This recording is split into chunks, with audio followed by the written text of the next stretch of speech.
नमस्कार। आइए सुनते हैं मुंशी प्रेमचंद की कहानी शांति, मेरी यानी अवनीश राय की आवाज में। स्वर्गीय देवनाथ मेरे अभिन्न मित्रों में थे। आज भी जब उनकी याद आती है तो वह रंगरेलियां आंखों में फिर जाती हैं और कहीं एकांत में जाकर जरा रो लेता हूँ। हमारे बीच में 200-250 मील का अंतर था। मैं लखनऊ में था, वह दिल्ली में, लेकिन ऐसा शायद ही कोई महीना जाता हो कि हम आपस में न मिल पाते हों। वह स्वच्छंद प्रकृति के विनोद प्रिय, सुहृदय, उदार और मित्रों पर प्राण देने वाले आदमी थे, जिन्होंने अपने और पराये में कभी भेद नहीं किया। संसार क्या है और यहाँ लौकिक व्यवहार का कैसा निर्वाह होता है, यह उस व्यक्ति ने कभी न जानने की चेष्टा की। उसके जीवन में ऐसे कई अवसर आए जब उन्हें आगे के लिए होशियार हो जाना चाहिए था। मित्रों ने उनकी निष्कपटता से अनुचित लाभ उठाया और कई बार उन्हें लज्जित भी होना पड़ा, लेकिन उस भले आदमी ने जीवन में कोई सबक लेने की कसम खा ली थी। उनके व्यवहार ज्यों के त्यों रहे। जैसे भोलानाथ जिए वैसे ही भोलानाथ मरे। जिस दुनिया में वह रहते थे वह निराली दुनिया थी, जिसमें संदेह, चालाकी और कपट के लिए स्थान न था। सब अपने थे, कोई गैर न था। मैंने बार बार उन्हें सचेत करना चाहा, पर इसका परिणाम आशा के विरुद्ध हुआ। मुझे कभी कभी चिंता होती थी कि उन्होंने इसे बंद न किया तो नतीजा क्या होगा, लेकिन विडंबना यह थी कि उनकी स्त्री गोपा भी कुछ उसी ढांचे में ढली हुई थी। हमारी देवियों में जो एक चातुर्य होती है, जो सदैव ऐसी उड़ाऊ पुरुषों की असावधानियों पर ब्रेक का काम करती है, उससे वह वंचित थी। यहाँ तक कि वस्त्राभूषण में भी उसे विशेष रुचि न थी। एतय जब मुझे देवनाथ के स्वर्गारोहण का समाचार मिला और मैं भागा हुआ दिल्ली गया तो घर में बर्तन, भांडे और मकान के सिवा और कोई संपत्ति न थी। और अभी उनकी उम्र ही क्या थी जो संचय की चिंता करते। 40 भी तो पूरे ना हुए थे। यूँ तो लड़कपन उनके स्वभाव में ही था, लेकिन इस उम्र में प्रायः सभी लोग कुछ बेफिक्र रहते हैं। पहले एक लड़की हुई थी, इसके बाद 2 लड़के हुए। दोनों लड़के तो बचपन में ही दगा दे गए। लड़की बच रही थी और यही इस नाटक का सबसे करुण दृश्य था। जिस तरह का इनका जीवन था, उसको देखते इस छोटे से परिवार के लिए 200 रुपये महीने की जरूरत थी। 2-3 साल में लड़की का विवाह भी करना होगा। कैसे क्या होगा, मेरी बुद्धि कुछ काम न करती थी। इस अवसर पर मुझे यह बहुमूल्य अनुभव हुआ कि जो लोग सेवा भाव रखते हैं और जो स्वार्थ सिद्ध को जीवन का लक्ष्य नहीं बनाते, उनके परिवार को आड़ देने वालों की कमी नहीं रहती। यह कोई नियम नहीं है, क्योंकि मैंने ऐसे लोगों को भी देखा है जिन्होंने जीवन में बहुतों के साथ अच्छे सलूक किए, पर उनके पीछे उनके बाल बच्चों की किसी ने बात तक न पूछी।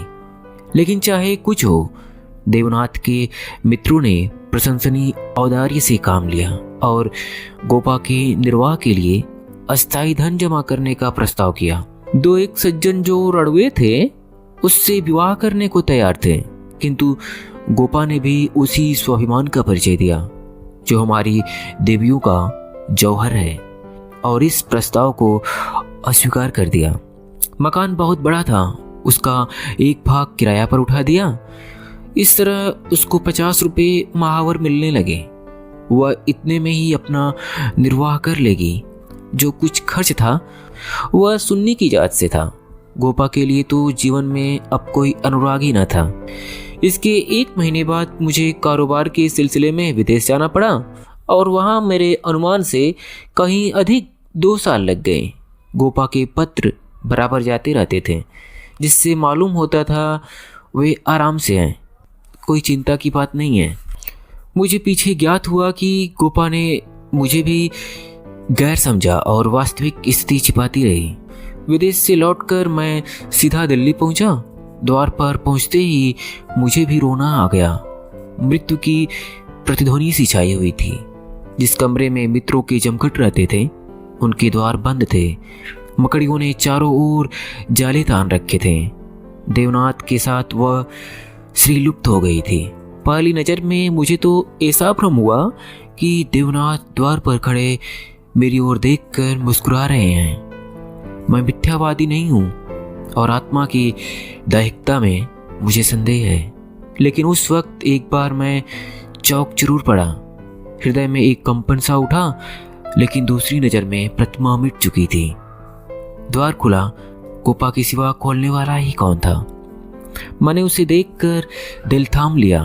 उसे मेरे आने की सूचना थी और मेरे स्वागत की प्रतीक्षा में उसने नई साड़ी पहन ली थी। शायद बाल भी गुथा लिए थे।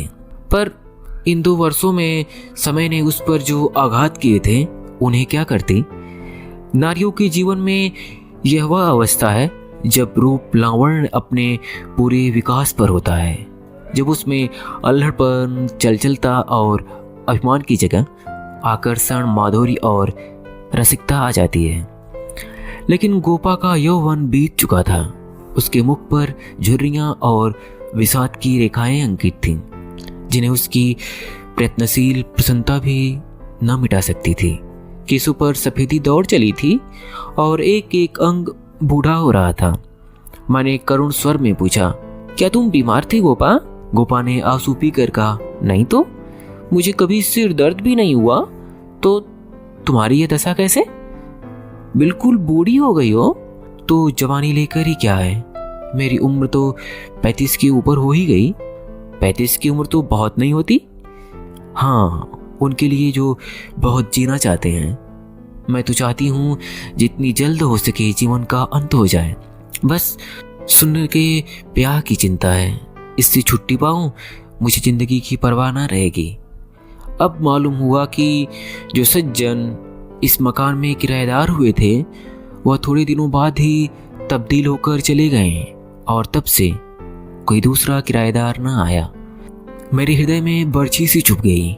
इतने दिनों इन बेचारों का निर्वाह कैसे हुआ, यह कल्पना ही दुखद थी। मैंने विरक्त मन से कहा, लेकिन तुमने मुझे सूचना क्यों न दी? क्या मैं बिल्कुल गैर हूँ?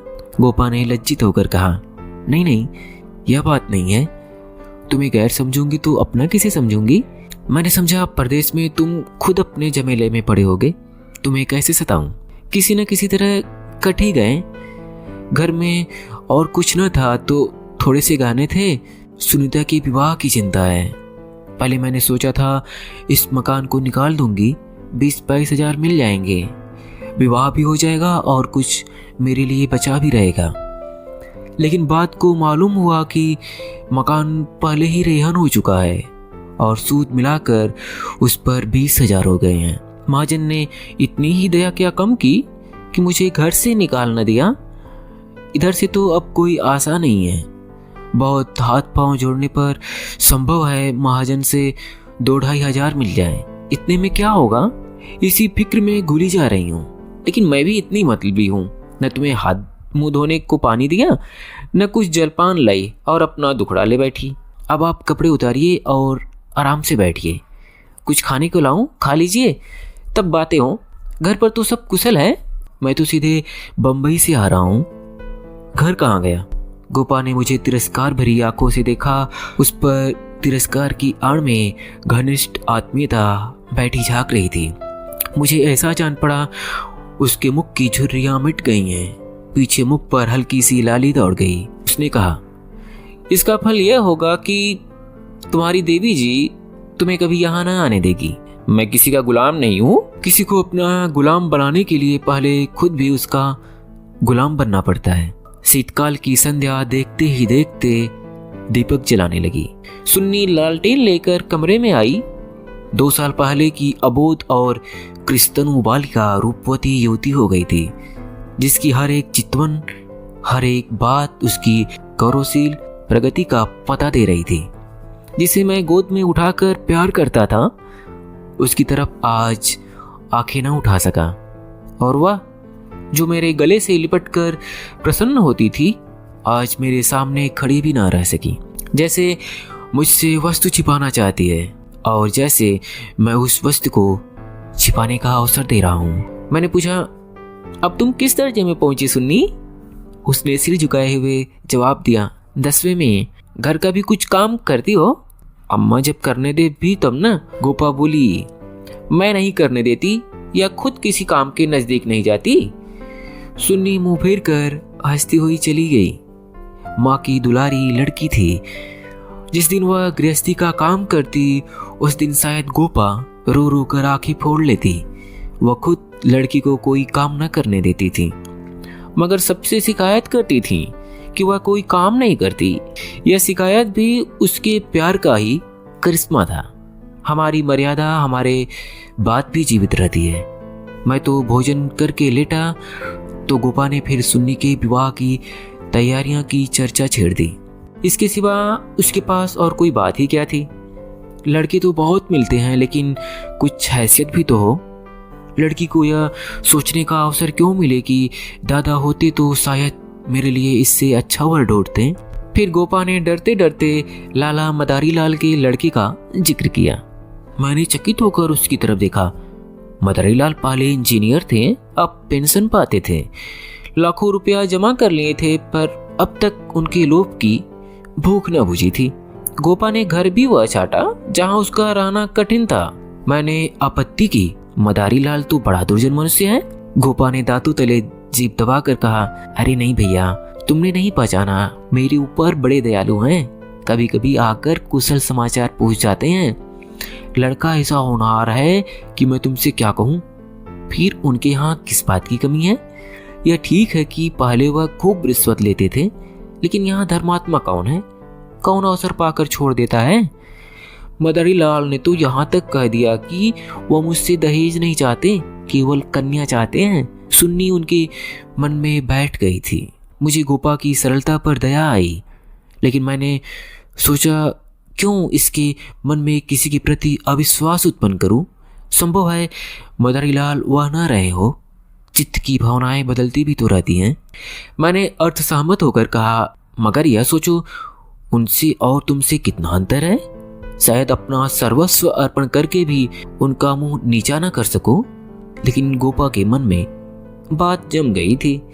सुन्नी को वह ऐसे घर में चाहती थी जहां वह रानी बनकर रहे। दूसरे दिन प्रातःकाल मैं मदारी लाल के पास गया।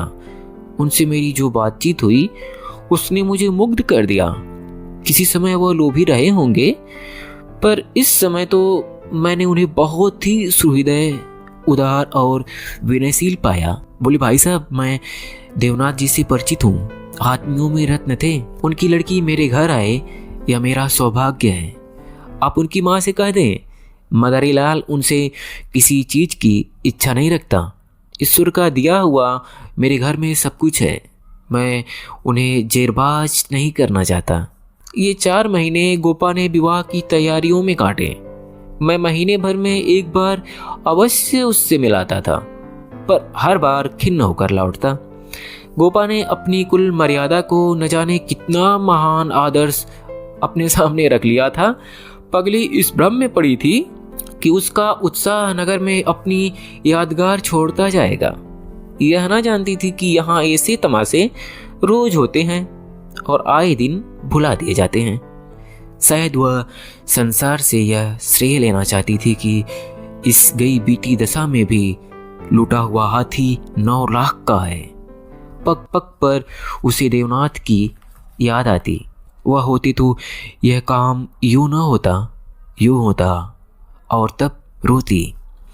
मदारी लाल सज्जन है, यह सत्य है, लेकिन गोपा अपनी कन्या के प्रति भी कुछ धर्म है। कौन उसके 10-5 लड़कियां बैठी हुई हैं? वह तो दिल खोल कर अरमान निकालेगी। सुन्नी के लिए उसने जितने गहने और जोड़े बनवाए थे, उन्हें देखकर मुझे आश्चर्य होता था। जब देखो कुछ न कुछ सी रही है। कभी सुनार की दुकान पर बैठी हुई है, कभी मेहमानों के आदर सत्कार का आयोजन कर रही है। मोहल्ले में ऐसा बिरला ही कोई संपन्न मनुष्य होगा जिससे उसने कुछ कर्ज न लिया हो। वह इसे कर्ज समझती थी, पर देने वाले दान समझ कर देते थे। सारा मोहल्ला उसका सहायक था। सुन्नी अब मोहल्ले की लड़की थी। गोपा की इज्जत सबकी इज्जत है, और गोपा के लिए तो नींद और आराम हराम था। दर्द से सिर फटा जा रहा है। आधी रात हो गई है मगर वह बैठी कुछ न कुछ सी रही है, या इस कोठी का धन उस कोठी कर रही है। कितनी वात्सल्य से भरी आकांक्षा थी जो कि देखने वालों में श्रद्धा उत्पन्न कर देती थी। अकेली औरत और वह भी आधी रात जान की क्या क्या करें। जो काम दूसरों पर छोड़ देती है उसी में कुछ न कुछ कसर रह जाती है, पर उसकी हिम्मत है कि किसी तरह हार नहीं मानती। पिछली बार उसकी दशा देखकर मुझसे रहा न गया। बोला, गोपा देवी अगर मरना ही चाहती हो तो विवाह हो जाने के बाद मरो, मुझे भय है कि तुम उसके पहले ही ना चल दो। गोपा का मुरझाया हुआ मुख प्रमुदित तो उठा। बोली, उसकी चिंता ना करो भैया, विधवा की आयु बहुत लंबी होती है। तुमने सुना नहीं, राण मरे ना खंडहर डहे। लेकिन मेरी कामना यही है कि सुन्नी का ठिकाना लगाकर मैं भी चल दूं। अब और जीकर क्या करूंगी, सोचो क्या करूं। अगर किसी तरह का विघ्न पड़ गया तो किसकी बदनामी होगी। इन 4 महीनों में मुश्किल से घंटा भर सोती रही होगी, नींद ही नहीं आती, पर मेरा चित्त प्रसन्न है। मैं मरूं या जीऊं, मुझे यह संतोष होगा कि सुन्नी के लिए उसका बाप जो कर सकता था वह मैंने कर दिया। मदरीलाल ने अपनी सज्जनता दिखाई तो मुझे भी तो अपनी नाक रखनी है। एक देवी ने आकर कहा, बहन जरा चलकर देख चाशनी ठीक हो गई है या नहीं। गोपा उसके साथ चाशनी की परीक्षा करने गई और एक क्षण के बाद आकर बोली, जी चाहता है सिर पीट लूं। तुमसे जरा बात करने लगी उधर चाशनी इतनी कड़ी हो गई कि लड्डू दोंगे से लड़ेंगे। किससे क्या कहूं। मैंने चिढ़कर कहा, तुम व्यर्थ का झंझट कर रही हो, क्यों नहीं किसी हलवाई को बुलाकर मिठाई का ठेका दे देती। फिर तुम्हारे यहाँ मेहमान ही कितने आएंगे जिनके लिए तुम तुम्हार बांध रही हो। 10-5 की मिठाई उनके लिए बहुत होगी। गोपा ने वधित नेत्रों से मेरी ओर देखा। मेरी आलोचनाओं से बुरी लगी। इन दिनों से बात बात पर क्रोध आ जाता था। बोले, भैया तुम ये बातें ना समझोगे, तुम्हें ना बाप बनने का अवसर मिला ना पत्नी बनने का। सुन्नी के पिता का कितना नाम था, कितने आदमी उनके दम से जीते थे। क्या यह तुम नहीं जानते? वह पगड़ी मेरे ही सिर तो बधी है। तुम्हें विश्वास न आएगा, नास्तिक जो ठहरे, पर मैं तो उन्हें सदैव अपने अंदर बैठा पाती हूँ। जो कुछ कर रहे हैं वह कर रहे हैं। मैं बंद बुद्धि स्त्री भला अकेली क्या कर देती। वही मेरे सहायक है, वही मेरे प्रकाश हैं। यह समझ लो कि यह देह मेरी है, पर इसके अंदर जो आत्मा है वह उनकी है। जो कुछ हो रहा है उनके पूर्ण आदेश से हो रहा है। तुम उनके मित्र हो, तुमने अपने सैकड़ों रुपए खर्च किए और इतना हैरान हो रहे हो। मैं तो उनकी सौभाग्नी हूँ, लोक में भी परलोक में भी। मैं अपना सामूह लेकर रह गया। जून में विवाह हो गया। गोपा ने बहुत कुछ दिया और अपनी हैसियत से बहुत ज्यादा दिया, लेकिन फिर भी उसे संतोष न हुआ। आज सुन्नी के पिता होते तो न जाने क्या क्या करते। बराबर रोती रही। जाड़ों में मैं फिर दिल्ली गया। मैंने समझा कि अब गोपा सुखी होगी। लड़की का घर और वर दोनों आदर्श हैं। गोपा को इसके सिवा और क्या चाहिए, लेकिन सुख उसके भाग में ही नहीं था। अभी कपड़े भी ना उतारने पाया था कि उसने बड़ा दुखड़ा शुरू कर दिया। भैया घर द्वार सब अच्छा है, सास ससुर भी अच्छे हैं, लेकिन जमाए निकम्मा निकला। सुन्नी बेचारी रो रो कर दिन काट रही है। तुम उसे देखो तो पहचान न सको, उसकी परछाई मात्र रह गई है। अभी कई दिन हुए आई हुई थी। उसकी दशा देखकर छाती फटती थी, जैसे जीवन में अपना पद खो बैठी हो। न तन बदन की सुध है, न कपड़े लत्ते की। मेरी सुन्नी की दुर्गति होगी, यह तो सपने में भी ना सोचा था। बिल्कुल गुमसुम सी हो गई है। कितना पूछा, बेटी तुमसे वह क्यों नहीं बोलता, किस बात पर नाराज है, लेकिन कुछ जवाब नहीं देती। बस आंखों से आंसू बहते हैं। मेरी सुन्नी कुएं में गिर गई। मैंने कहा, तुमने उसके घर वालों से पता नहीं लगाया? लगाया, क्यों नहीं भैया, सब हाल मालूम हो गया। लौंडा चाहता है मैं चाहे जिस राह पर जाऊं सुन्नी मेरी पूरा करती रहे। सुन्नी भला इससे क्यों सहने लगी? उसे तो तुम जानते हो कितनी अभिमानी है। वह उन स्त्रियों में नहीं है जो पति को देवता समझती है और उसका दुर्व्यवहार सहती रहे। उसने सदैव दुलार और प्यार पाया है। बाप भी उस पर जान देता था और आग की पुतली समझती थी। पति मिला छैला जो आधी आधी रात तक मारा मारा फिरता है। दोनों में क्या बात हुई यह कौन जान सकता है, लेकिन दोनों में कोई गांठ पड़ गई है। न सुन्नी की परवाह करता है न सुन्नी उसकी परवाह करती है, मगर वह तो अपने रंग में मस्त है। सुन्नी प्राण दिए देती है, उसके लिए सुन्नी की जगह मुन्नी है। सुन्नी के लिए उसकी अपेक्षा है और रुदन है। मैंने कहा, लेकिन तुमने सुन्नी को समझाया नहीं? उस लौंडे का क्या बिगड़ेगा? इसकी तो जिंदगी खराब हो जाएगी। गोपा की आंखों में आंसू भर आए। बोली, भैया किस दिल से समझाऊं? सुन्नी को देखकर तो मेरी छाती फटने लगती है। बस यही जी चाहता है कि इसे अपने कलेजे में ऐसे रख लूं कि इसे कोई कड़ी आंख से देख भी ना सके।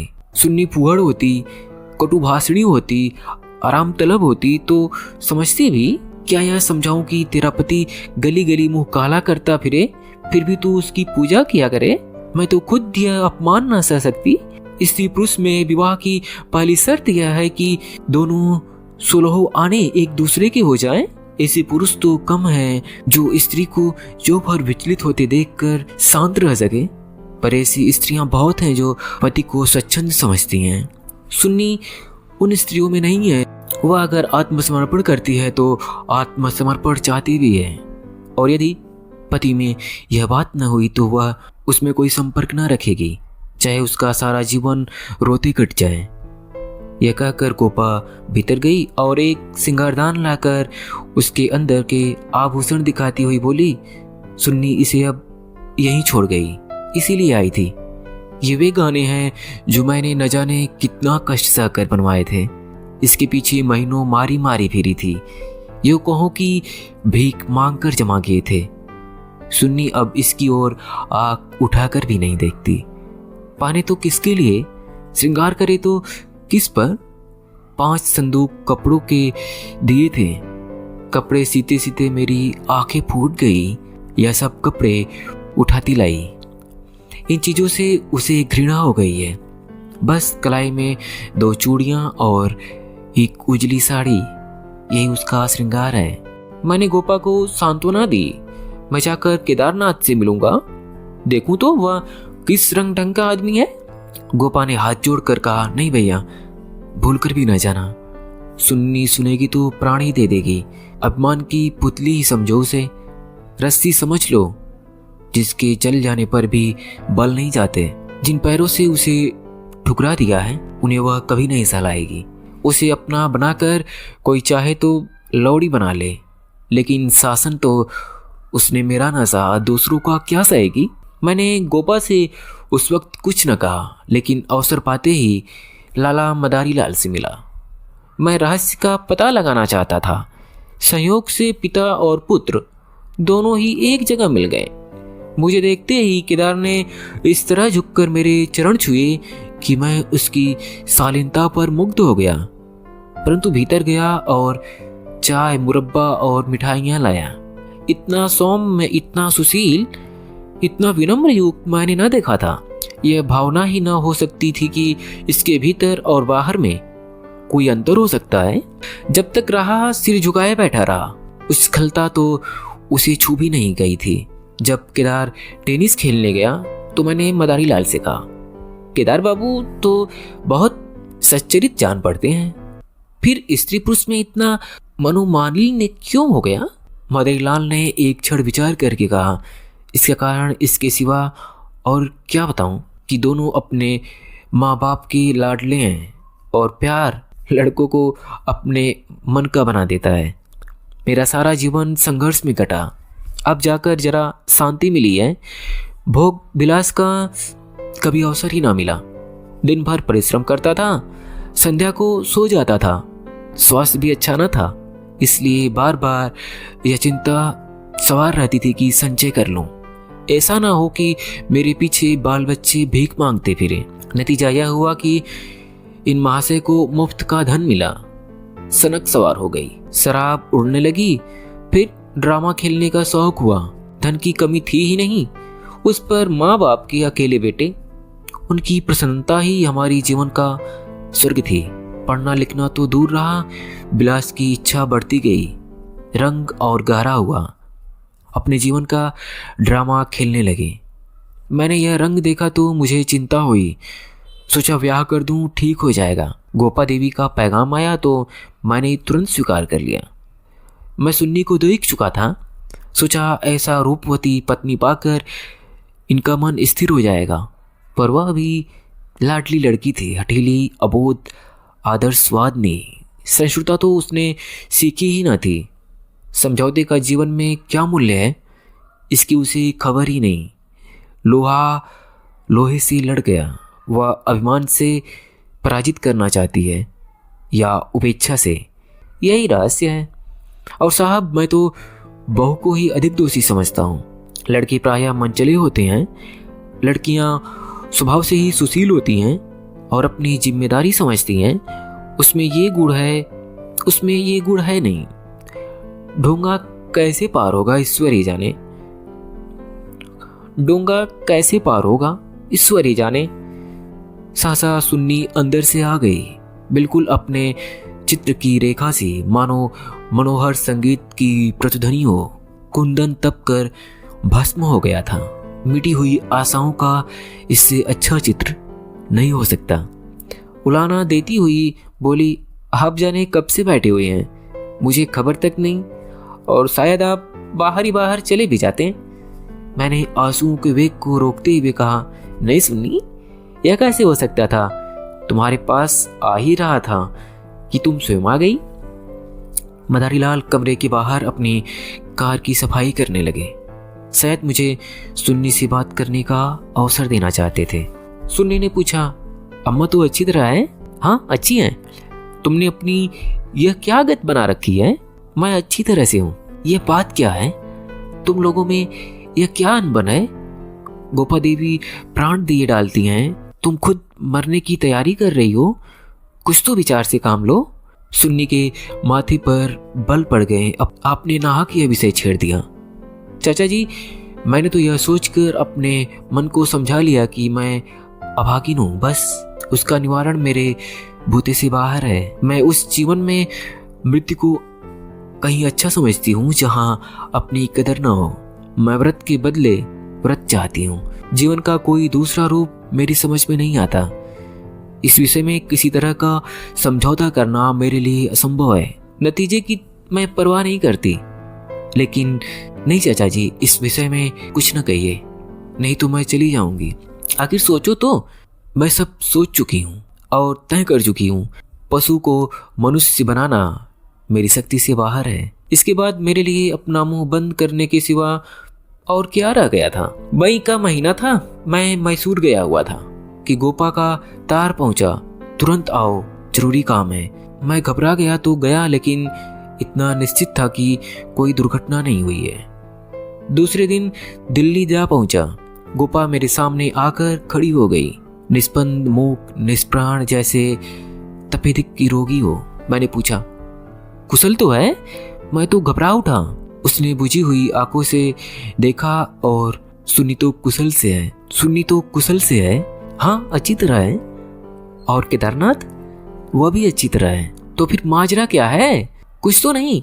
तुमने तार दिया और कहती हो कुछ तो नहीं? दिल तो घबरा रहा था, इससे तुम्हें बुला लिया।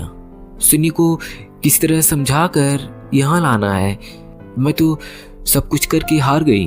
क्या इधर कोई नई बात हो गई? नहीं तो नहीं, लेकिन एक तरह से नहीं ही समझो। केदार एक एक्ट्रेस के साथ कहीं भाग गया। 1 सप्ताह से उसका कहीं पता नहीं है। सुन्नी से कह गया, जब तक तुम रहोगी घर में नहीं आऊंगा। सारा घर सुन्नी का शत्रु हो रहा है, लेकिन वह वहां से टलने का नाम नहीं लेता। सुना है केदार अपने बाप के दस्तखत बनाकर कई हजार रुपए बैंक से ले गया है। तुम सुन्नी से मिली थी? हाँ, 3 दिन से बराबर जा रही हूँ। वह नहीं आना चाहती तो रहने क्यों नहीं देती? वहाँ घुट घुट कर मर जाएगी। मैं उन्हीं पैरों लाला मदारी लाल के घर चला। हालांकि मैं जानता था कि सुन्नी किसी तरह से ना आएगी, मगर वहां पहुंचा तो देखा कोहराम मचा हुआ है। मेरा कलेजा धक से रह गया। वहां तो आरती सज रही थी। मोहल्ले के सैकड़ों आदमी जमा थे। घर से हाय हाय की क्रंदन ध्वनि आ रही थी। यह सुन्नी का शव था। मदारी लाल मुझे देखते ही मुझसे उन्मत्त की भांत लिपट गए और बोले, भाई साहब मैं तो लुट गया। लड़का भी गया, बहू भी गई, जिंदगी भी गारत हो गई। मालूम हुआ कि जब से केदार गायब हो गया था, सुन्नी और भी ज्यादा उदास रहने लगी थी। उसने उसी दिन अपनी चूड़ियां तोड़ डाली थी और मांग का सिंदूर पोंछ डाला था। सास ने जब आपत्ति की तो उनको अपशब्द कहे। मदारी लाल ने समझाना चाहा तो उन्हें भी जली कुटी सुनाई। ऐसा अनुमान होता था उन्माद हो गया है। लोगों ने उससे बोलना छोड़ दिया था। आज प्रातःकाल यमुना स्नान करने गई। अंधेरा था, सारा घर सो रहा था, किसी को नहीं जगाया। जब दिन चढ़ गया और बहू घर में ना मिली तो उसकी तलाश होने लगी। दोपहर को पता लगा कि यमुना गई है। लोग उधर भागे, वहां उसकी लाश मिली। पुलिस आई, शव की परीक्षा हुई, अब जाकर शव मिला है। मैं कलेजा थाम कर बैठ गया। हाय, अभी थोड़े दिन पहले सुंदरी पालकी पर सवार होकर आई थी, आज वह 4 के कंधों पर जा रही है। मैं अर्थी के साथ हो लिया। वहां से लौटा तो रात के 10 बज गए। मेरे पांव कांप रहे थे। मालूम नहीं यह खबर पाकर गोपा की क्या दशा होगी। प्राणांत न हो जाए, मुझे यही भय हो रहा था। सुन्नी उसकी प्राण थी, उसके जीवन का केंद्र थी। उस मुखिया के उद्यान में यही पौधा बच रहा था। उसे वह हृदय रक्त से सींच सींच कर पाल रही थी। उसके बसंत का सुनहरा स्वप्न ही उसका जीवन था। उसमें कोपले निकलेंगी, फूल खिलेंगे, फल लगेंगे, चिड़िया उसकी डाली पर बैठकर अपने सुहाने राग कहेगी। किंतु आज निष्ठुर नियत ने उस जीवन सूत्र को उखाड़ कर फेंक दिया और अब उसके जीवन का कोई आधार न था। वह बिंदु ही मिट गया था जिस पर जीवन की सारी रेखाएं आकर एकत्र हो जाती थी। दिल को दोनों हाथों से थामे मैंने जंजीर खटखटाई। गोपा एक लालटेन लिए निकली। मैंने गोपा के मुख पर एक आनंद की झलक देखी। मेरी शोक मुद्रा देखकर उसने मातवत प्रेम से मेरा हाथ पकड़ लिया और बोली, आज तो तुम्हारा सारा दिन रोते ही कटा। आरती के साथ बहुत से आदमी रहे होंगे। मेरे जी में भी आया कि चलकर सुन्नी के अंतिम दर्शन कर लूं, लेकिन मैंने सोचा जब सुन्नी ही नहीं तो उसकी लाश में क्या रखा है। न गई। मैं विस्मय से गोपा का मुख देखने लगा तो इसे यह शोक समाचार मिल चुका है। फिर भी वह शांति और अविचल धैर्य। बोला, अच्छा किया न गई, रोना ही तो था। हाँ और क्या, रोई यहाँ भी, लेकिन तुमसे सच कहती हूँ दिल से नहीं रोई। न जाने कैसे आंसू निकल आए। मुझे तो सुन्नी की मौत से प्रसन्नता हुई। दुखिया अपनी मान मर्यादा के लिए संसार से विदा हो गई, नहीं तो न जाने क्या क्या देखना पड़ता। इसलिए और भी प्रसन्न हूं कि उसने अपनी आन निभा दी। स्त्रियों के जीवन में प्यार ना मिले तो उसका अंत हो जाना ही अच्छा। तुमने सुन्नी की मुद्रा देखी थी? लोग कहते हैं ऐसा जान पड़ता था मुस्कुरा रही है। मेरी सुन्नी सचमुच देवी थी। भैया, आदमी इसलिए थोड़े ही जीना चाहता है कि रोता रहे। जब मालूम हो गया कि जीवन में दुख के सिवा कुछ नहीं है तो आदमी जी कर क्या करे? किस लिए जिए? खाने और सोने और मर जाने के लिए? या मैं नहीं चाहती कि मुझे सुन्नी की याद ना आएगी और मैं उसे याद करके रोऊंगी नहीं, लेकिन वह शोक के आंसू ना होंगे। बहादुर बेटे की माँ उसकी वीरगति पर प्रसन्न होती है। सुन्नी की मौत में क्या कुछ कम गौरव है? मैं आंसू बहाकर उस गौरव का अनादर कैसे करूं? वह जानती है और चाहे सारा संसार उसकी निंदा करे, उसकी माता सराहना ही करेगी। उसकी आत्मा से यह आनंद भी छीन लूं, लेकिन अब ज्यादा रात हो गई है, ऊपर जाकर सो रहो। मैंने तुम्हारी चारपाई बिछा दी है, मगर देखो अकेले पड़े पड़े रोना नहीं। सुन्नी ने वही किया जो उसे करना चाहिए था। उसके पिता होते तो आज सुन्नी की प्रतिमा बनाकर पूजते। मैं ऊपर जाकर लेटा तो मेरे दिल का बोझ बहुत हल्का हो गया था, किंतु रह रहकर यह संदेह हो जाता था कि गोपा की यह शांति उसकी अपार व्यथा का ही रूप तो नहीं। अभी आप सुन रहे थे मुंशी प्रेमचंद की कहानी शांति, मेरी यानी अवनीश राय की आवाज में। अगर आपको हमारी स्टोरी टेलिंग पसंद आए तो वीडियो को लाइक करिएगा, चैनल को सब्सक्राइब करिएगा। Thanks for watching.